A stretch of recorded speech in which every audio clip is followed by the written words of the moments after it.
Good morning. Two things. Number one, gorgeous day today. That wasn't number one.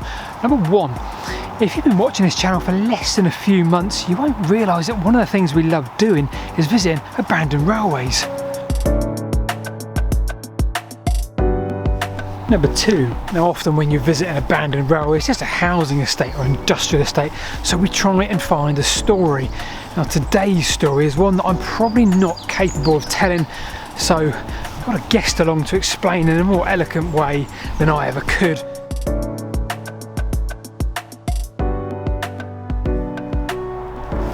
The end of the line.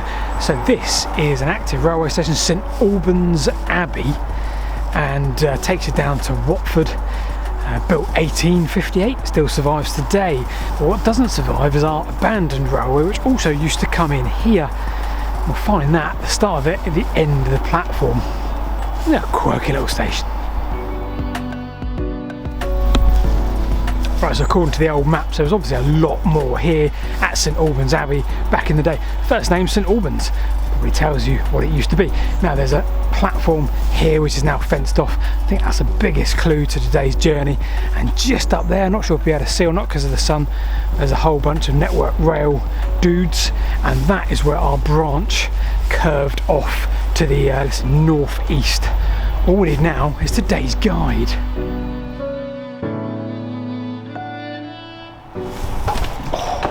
I could totally make a Jeff Marshall video while I'm here. Is there a dot matrix? Kind of. Is there a bin flapping in the breeze? Oh yeah. No fret, Jeff, no fret. Our guest is here. Let's move on. Hi, I'm Kate Smith. I am a history enthusiast and I'm a railway enthusiast. And I'm also a learning disability nurse. Because of what I do for my job, I've always found the history of hospitals and how the people I work with now would have lived and would have been treated in the past absolutely fascinating. Right, first stop of the day is St Albans London Road. Okay, Yeah. So this must be like the third. Oh, look at that.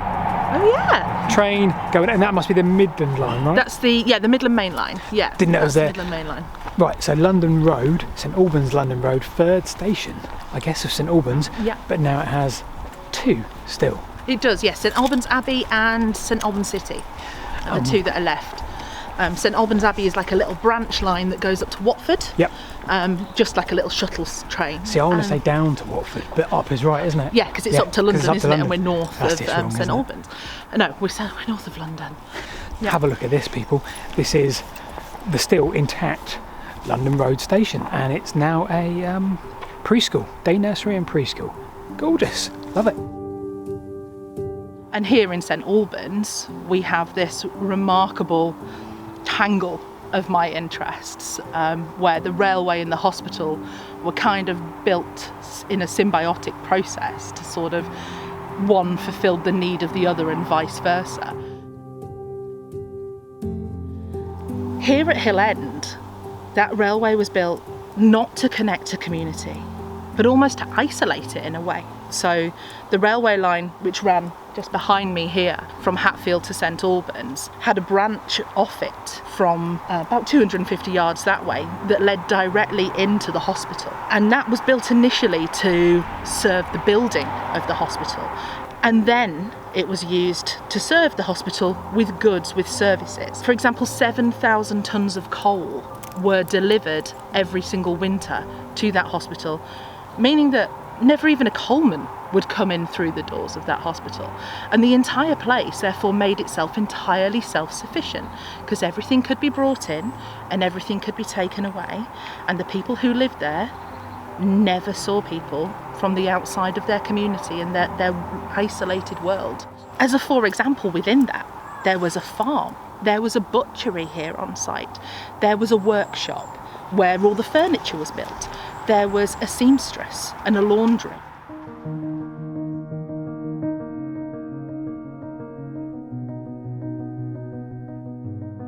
Right, next stop on the line is Hill End. Yeah. Now, we're close to the hospital. Am I right in saying this wasn't necessarily built for the hospital though, or? So Hill End Halt was built around the same time as the hospital, which was 1899. It was originally built as a a halt to service the staff coming into the hospital, but not necessarily the goods and the freight or the patients, and we'll look at that a little bit more in detail in a bit. So that's why we do have a separate branch, as it were, from this branch up to the hospital. Up and into the hospital. So this very much was used for the hospital then. And it's still here. Look at this. I love this. We don't get to see enough of this. I'm normally walking around a housing estate, pointing at a house or a Morrison's or something and saying, look at that station used to be there. This is great because it is still here. There was even factories where the people who lived in the hospital were put to work. And I say that in inverted commas because actually they went to work, but they were never actually paid for the work that they did. And the hospital was able to sell the goods that were created here for a profit which none of the patients in the hospital ever got an opportunity to see. I saw a street as we came in called Marconi Way. And actually Marconi, as in the people who invented radio, had their factory just over here, just near the hospital. Oh, okay. Yeah. Happy days. Hill End itself closed completely in 1995. Various different units were set up around the county to provide smaller, more bespoke levels of care to people. And the whole area was turned into houses and parks.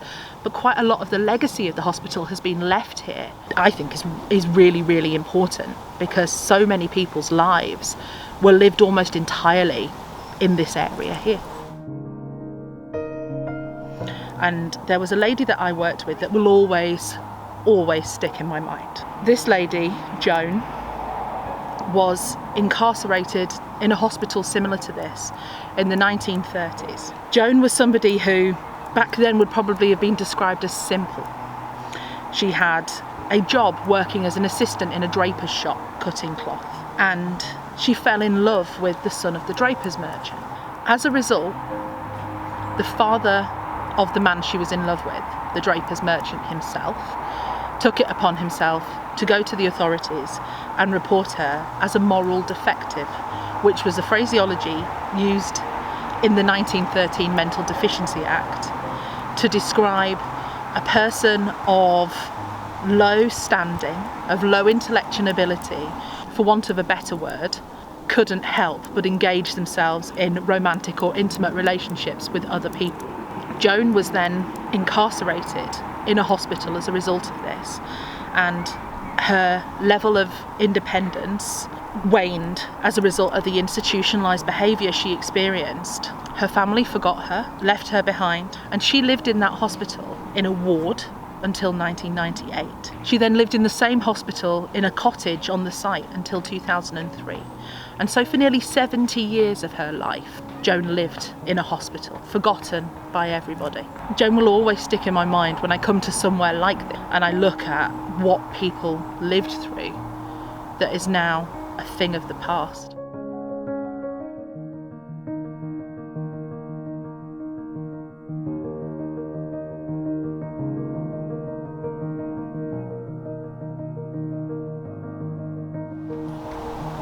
Right, so for us, this is probably our last halt / station of the day because time is getting on, but this does look amazing. Where are we now? So we're at Nast Hyde Halt, which is about 2/3 of the way to Hatfield from St Albans along the branch line. Yeah. Okay, and this is like we see stations that have been done up before and looked after and sort of cared for, but this is like it's a bit special, isn't it? It is, yeah. This is something different. This is next level. The halt itself was only open for 41 years. It opened in 1910 and closed in 1951 with the withdrawal of passenger services along this line. But it remained here and it remained in a state of disrepair until 2019 when a local chap called Mike, with a passion, decided to make it into this incredible memorial to the Alban Way. It's crazy, it's beautiful.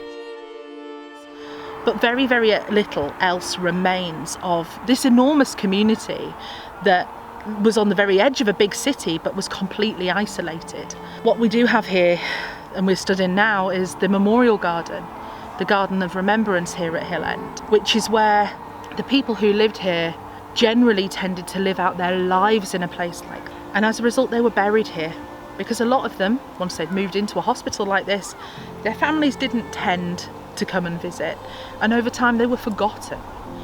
And so here, in this fairly small patch of unconsecrated land on the corner of a busy road in St Albans, are the graves of over 1,000 people.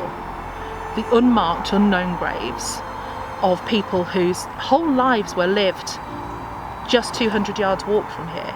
But I think it's wonderful that the Hyfield Park Trust keep this place, look after it, and make sure that a memorial to those people stays, because their lives were remarkable.